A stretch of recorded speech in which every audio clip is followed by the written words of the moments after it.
네, 안녕하세요. 가족의 전당입니다. 자, 오늘은요, 이 통가죽 공예에 염색을 하고 나서 마감제를 사용하는 걸 좀 설명을 해드릴까 하는데요. 요즘 통가죽 공예가 상당히 제가 인터넷을 봐도 그렇고 인기가 좀 많습니다. 어떻게 보면은 일반 가죽을 사용을 하면은 뭐 같은 색, 같은 디자인, 이제 그런 제품, 뭐 대량으로 만들 수도 있고요. 또 많이 살 수도 있고. 근데 통가죽공이라는 것은 직접 염색을 하기 때문에요. 어떻게 보면 희소성도 있고 좀 가치가 있죠. 그래서 통가죽공예가 인기가 좀 많아지는 것 같습니다. 그런데 이제 염색을 해놓고 나서 마감을 해야 한다는 거죠. 마감을 해야 되는데 그 부분이 상당히 어려운 부분이 있습니다. 마감을 할 때 판매를 하는 회사, 인터넷으로 이제 구입을 하실 거 아니에요.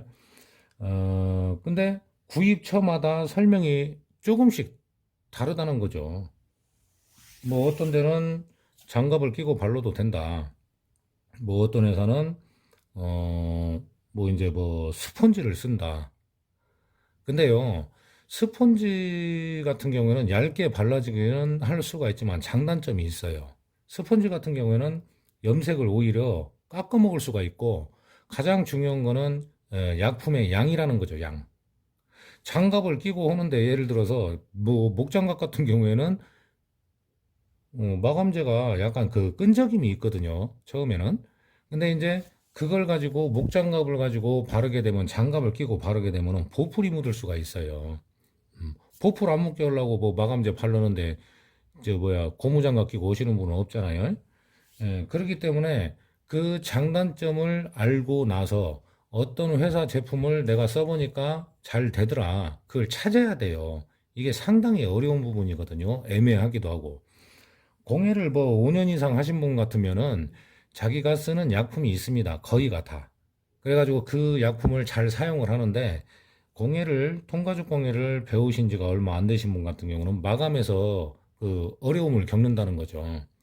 특히나 저 같은 경우는 제가 쓰는 약품은 제가 알아서 저에게 맞게 만들어 쓰기 때문에 뭐 판매를 할 수도 없고 뭐 제가 쓰는 마감제는 크게 뭐 문제는 없습니다. 수성으로 쓰는 거고요. 음, 그래서 오늘 마감을 좀 보여드릴까 하는데요. 이 마감이라는 게 제가 이제 가죽 복원이 전문이잖아요.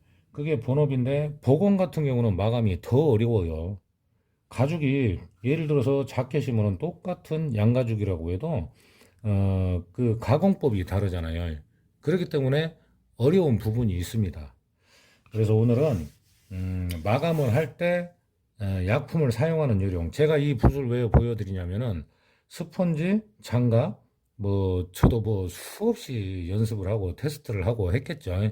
근데 붓이 가장 그래도 문제가 안 생깁니다. 그래서 저는 붓을 사용을 하고 있고 제가 만든 약품을 써서 마감을 해주고 있어요. 우선은 이 통가죽에 염색을 해야 되는데 기본 바탕을 해도 좋고 안 해도 좋지만 저는 노란색을 좀 깔아 볼 건데요. 기본에 노란색을 좀 해주고 나서 이쪽은 이쪽은 브라운 계열로 일단 간단하게 그냥 염색을 해보고 한쪽은 그냥 노란색 그 자체로 그냥 놔두고 나서 마감제를 썼을 때 광택이 어떻게 나오는지 그걸 좀 보여드릴게요. 노란색 같은 경우에는 처음에는 양을 좀 많이 해도 괜찮습니다. 양을 좀 많이 해도 괜찮은 게 뭐냐면 노란색은 예를 들어서 두 겹, 그러니까 한 자리를 두 번 지나가서 두 겹이 된다 해도 노란색은 완전히 건조가 되면 노랗기 때문이죠. 그래서 바탕색은 제일 밝은 색인 노란색으로 한번 해볼게요.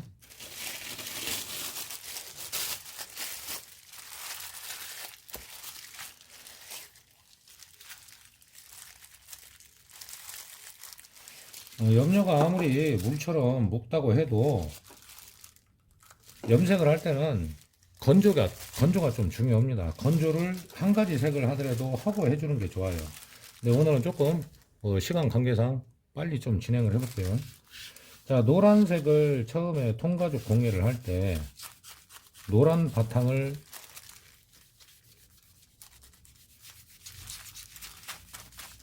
염색을 해준다고 했을 때요. 지금 보면 그냥 보기에도 좀 진하죠? 양이 좀 많죠. 근데 이제 노란색은 노란 바탕이고 그 위에 이제 위에 색이 들어가기 때문에 노란색은 약간의 양이 많아도 괜찮습니다. 자, 그러면 자연 건조를 해주는 게 좋은데요. 드라이로 잠깐만 말려 볼게요. 소리가 좀 나요.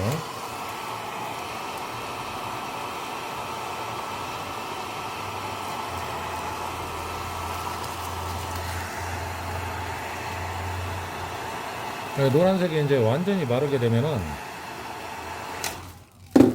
샛노랗게 되거든요. 이런 식으로.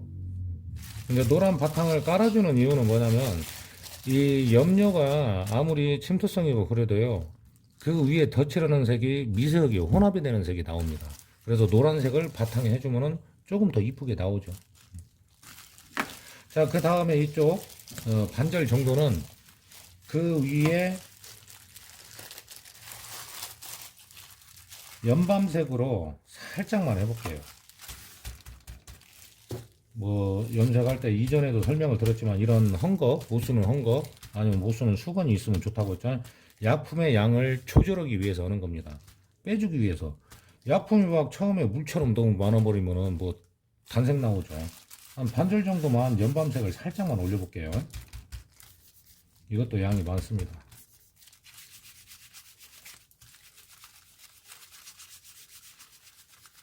염색을 지금 무지하게 막 눈에 힘주고 기를 모아서 하는 건 아니에요.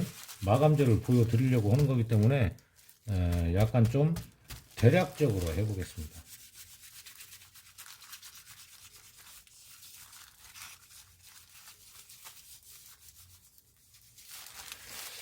이 연밤색을 좀 올려줬는데요.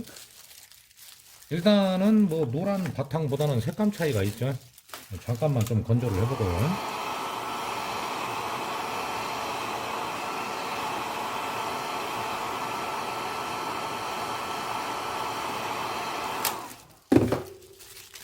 자, 지금 보시면 그다지 광택이 없죠. 뭐 염색을 할 때는요, 광택이 되도록이면 안 나는 것이 좋습니다. 광택은 마무리에 광을 내주는 거죠. 자, 그 다음에는 진밤색입니다. 진밤색. 진밤색은 이제 거의 그라데이션 정도로 생각을 하시면 돼요. 뭐 마지막에 블랙까지 안 들어간다면요. 자, 진밤색이죠? 진한 밤색. 이것도 이제 양을 좀 빼주고요.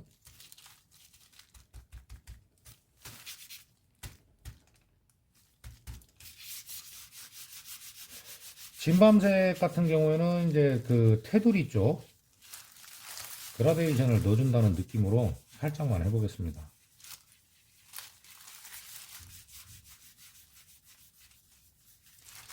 지금 현재도 뭐 광택이 나거나 그러지는 않아요. 염색을 하는 도중에는.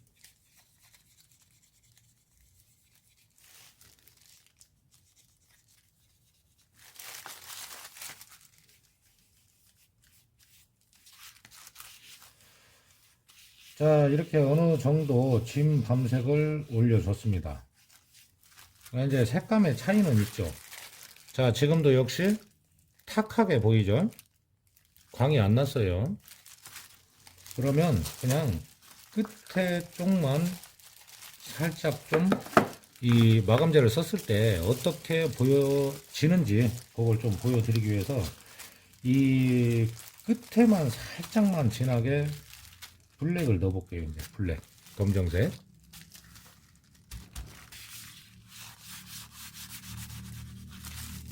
이걸 보시고 염색을 저한테 못 온다고 하시면 안 됩니다. 지금은 그냥 마감재를 보여드리기 위한 그냥 간단한 염색이라고 생각하시면 돼요.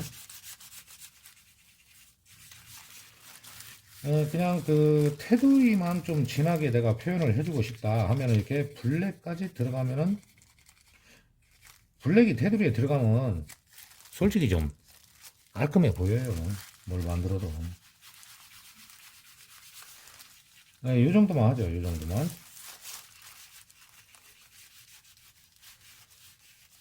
반절 정도는 그냥 노란색을 놨었고, 그리고 반절 정도는 브라운 계열로 일단 염색을 했잖아요. 그러면 드라이 소리가 좀 나긴 하는데, 좀 건조를 해보겠습니다.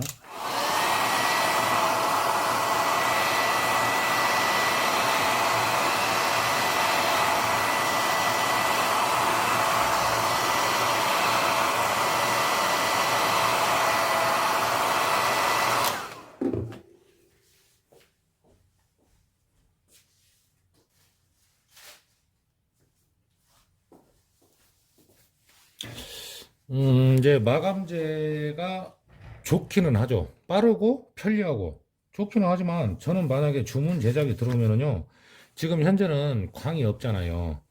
광이 없는데 저는 이 상태에서 그냥 이렇게 장갑을 끼고 자연광을 냅니다.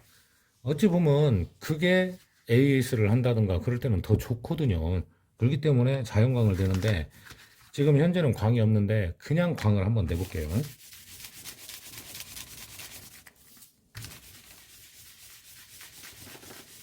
뭐 지금 완전히 건조가 안 되다 보니까 조금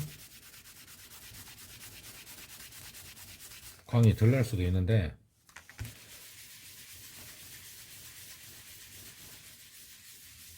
자연광을 냈을 때 이렇게 장갑에 좀 묻어 나오죠, 이 찌꺼기가. 근데 잠깐 문질렀는데도 처음에 비하면 광이 많이 났잖아요. 이 자연광을 저는 좀 좋아하는 편이에요. 뭐 사용을 하다 보면 염색이 빠질 수도 있고 문제가 생길 수도 있고 하니까 AS를 생각해서도 자연광을 써주긴 합니다. 자, 그러면 이제 마감재를 보시게요.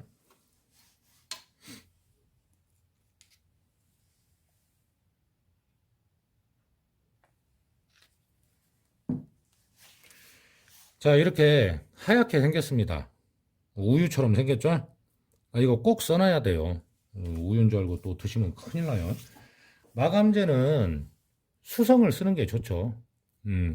붓이나 뭐 이런 뭐 이제 붓이 좀 나는 불편하다 싶으면 스펀지를 쓰시는 분도 있는데, 스펀지를 쓴다고 하더라도 뭐 어떻게 보면 수성이 좀 좋습니다. 자, 그러면 노란색은 그대로 놨고 광도 안 냈고 광을 안 낸 상태예요. 그러면 이 부분은 자연광을 좀 내서 약간의 광은 있습니다. 근데 이 상태에서 마감재를 바르는데 어떻게 하느냐? 많이 묻히면 안 돼요. 그냥 조금, 아주 얇게 바른다 하는 생각으로 조금만 묻혀서 골고루 펴줍니다. 얇게 펴 바르는 게 중요해요. 이걸 마감재를 몽땅 바른다고 해서 되는 것이 아니고 얇게 펴서,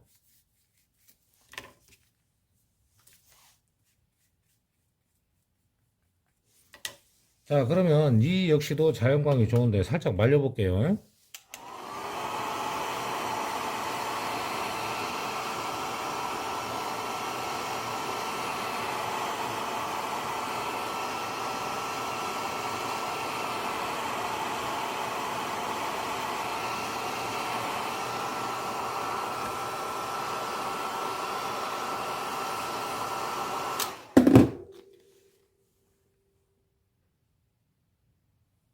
자, 어떠신가요? 상당히 광이 나 보이죠? 그리고 코팅 역할도 있고. 그러니까 마감재를 썼을 때 양을 너무 많이 하면은요, 뭐 한 달 내지 두 달 이 정도 지나가지고 굉장히 끈적이는 현상이 생기는 수가 있어요. 그러니까 양이 중요하다는 것이죠.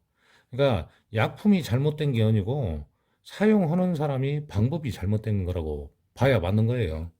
그러면 내가 여기에서 광을 조금 더 주고 싶다라든지 할 때, 그때는 또 얇게 펴서 반복적으로 해줍니다.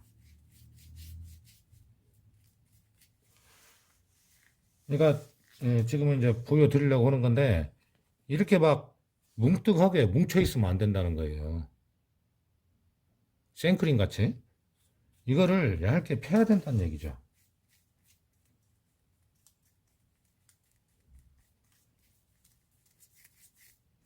뭉친 부분이 없이 펴서 작업을 해주는 거죠.